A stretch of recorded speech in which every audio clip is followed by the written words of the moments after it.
Moi, j'utilise la fonction Équive au quotidien.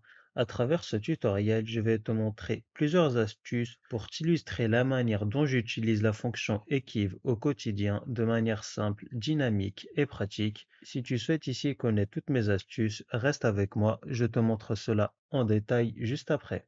Juste avant que je n'entame ce tutoriel, n'hésite surtout pas à liker ce contenu et à t'abonner à ma chaîne si ce n'est pas encore fait. Et je vais donc ici, dans un premier temps, utiliser la fonction équipe de manière très basique. Je vais pour cela retrouver la ligne sur laquelle se trouve le prix du livre sur ce tableau. Pour cela, je vais donc ici utiliser la fonction équipe.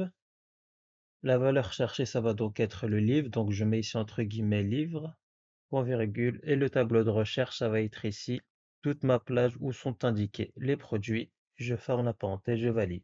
Ici, je vérifie donc le prix du livre se situe bien sur la troisième ligne. Sur le petit encadré juste en dessous, je vais ici retrouver le prix d'un article que j'aurais sélectionné. Pour cela, je vais aller dans Données, puis Outils de données, validation des données, autoriser liste. Au niveau de ma source, je vais donc ici sélectionner mes 4 articles. Je fais OK. Et je vais ici dans un premier temps sélectionner Agenda. Et je vais donc dans un premier temps ici utiliser la fonction index qui va me permettre de retrouver la valeur d'une cellule à une position spécifique dans une plage de données.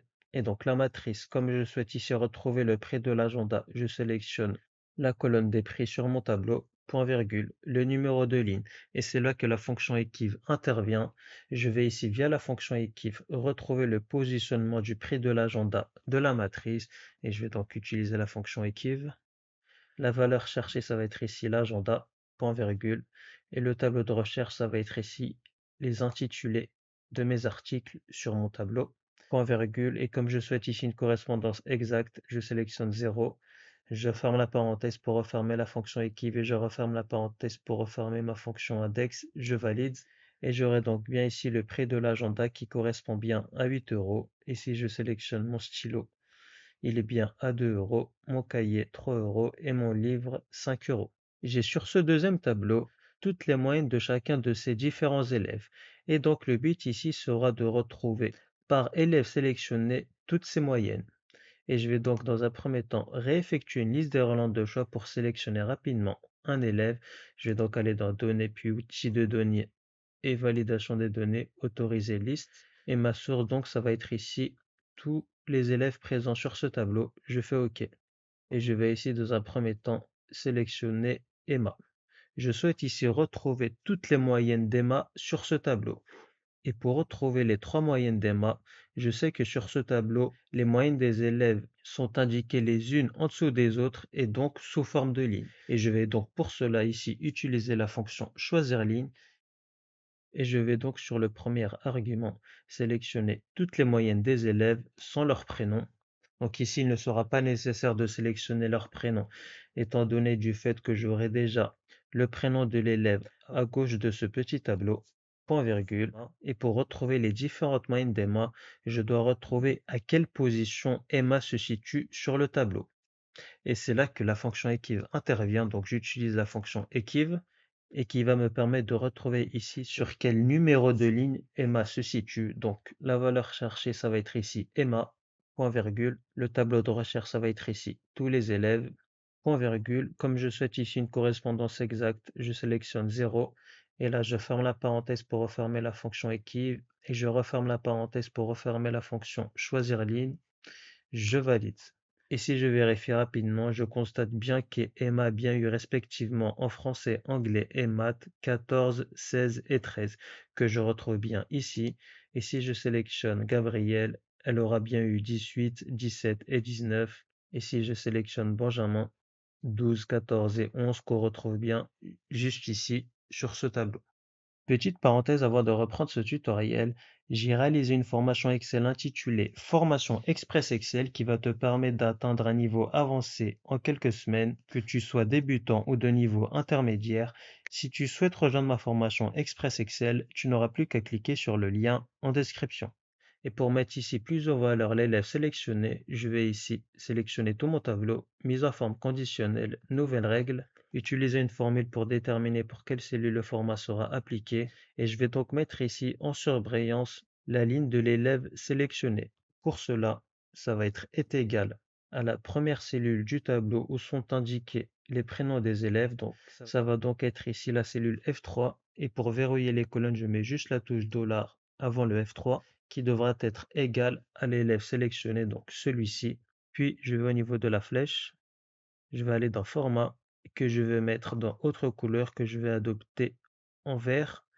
Je fais OK. Et au niveau de la police, je vais mettre une police d'écriture en gras. Je fais OK, OK. Et donc là, on voit bien que Benjamin sera bien mis en surbrillant sur ce tableau, étant donné qu'il est sélectionné. Et si je sélectionne Julien également, et on voit bien ici que tous les éléments correspondant à l'élève sélectionné sont bien mis en surbrillance. Et sur le tableau juste à droite, je vais ici retrouver la moyenne d'un élève sur une matière que j'aurai sélectionnée. Je vais donc une nouvelle fois effectuer une liste des relents de choix, donc données, puis outils de données, validation des données, autoriser liste. Et la source, ça va donc être ici tous les élèves. Je fais OK. Et pour la matière, données, validation des données, autoriser liste. Et ma source, ça va être ici les 3 matières. Je fais OK. Et je vais dans un premier temps sélectionner David. Et la matière, je vais ici sélectionner l'anglais. Et je vais donc ici retrouver la moyenne de David en anglais. Pour cela, je vais ici une nouvelle fois utiliser la fonction choisir ligne qui va me permettre de sélectionner une seule ligne uniquement parmi tout le tableau. Et donc le premier argument, mon tableau, étant donné que je souhaite ici retrouver uniquement la moyenne de David en anglais et non pas sur toutes les matières, je vais ici pour cela sélectionner une des 3 colonnes présentes sur le tableau. Et donc, selon la matière sélectionnée, je vais pour cela ici utiliser la fonction choisir colonne, car le filtre se fera par ligne et par colonne.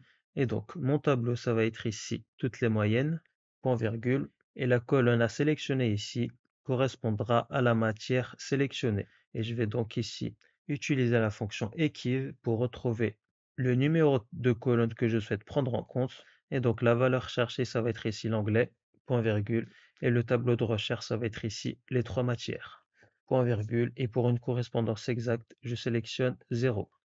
Et là, je ferme la parenthèse pour refermer la fonction equiv, et je referme la parenthèse pour refermer la fonction choisir colonne. Point virgule, je me retrouve au niveau de ma fonction choisir ligne et pour retrouver la ligne souhaitée, cela se fera en fonction de l'élève sélectionné et je vais une nouvelle fois utiliser la fonction equiv qui va me permettre de retrouver la position de David sur le tableau et donc au niveau des lignes. Donc, la valeur cherchée, ça va être ici David, point virgule. Le tableau de recherche, ça va être ici tous les élèves, point virgule, une correspondance exacte. Je ferme la parenthèse pour refermer la fonction equiv et je referme la parenthèse pour refermer la fonction choisir ligne. Je valide. Ici, je vérifie rapidement, je constate bien que David a bien eu 12 en anglais. Et si je sélectionne Hugo et je sélectionne ici français, et je constate bien que Hugo aura bien eu 13 de moyenne en français. Et donc, comme tu peux le constater, la fonction equiv est assez puissante. Elle te permet de retrouver un résultat souhaité rapidement et de manière dynamique. Et donc, même principe ici, je vais ici mettre en surbrillance la moyenne de l'élève selon la matière sélectionnée. Donc, il n'y aura qu'une cellule à mettre en surbrillance sur le tableau. Je vais donc ici sélectionner tout mon tableau. Mise en forme conditionnelle, gérer les règles. Nouvelle règle, utiliser une formule pour déterminer pour quelle cellule le format sera appliqué. Et donc, il y aura 2 conditions à remplir. Et je vais pour cela ici utiliser la fonction et.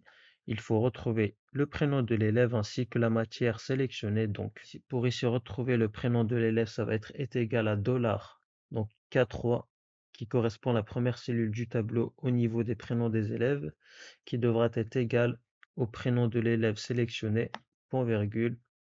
Et pour la matière, la première cellule d'une matière se situe au niveau de la cellule L2.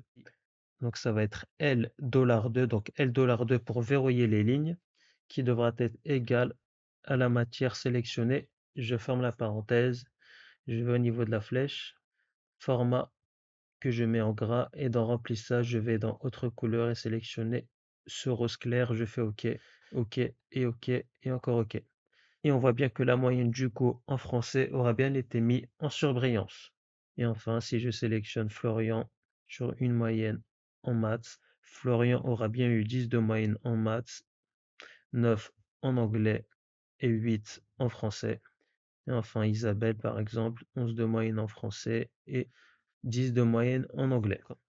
On arrive à la fin de ce tutoriel. Si tu souhaites rejoindre ma formation Express Excel qui va te permettre d'atteindre un niveau avancé en quelques semaines, tu n'auras plus qu'à cliquer sur le lien en description.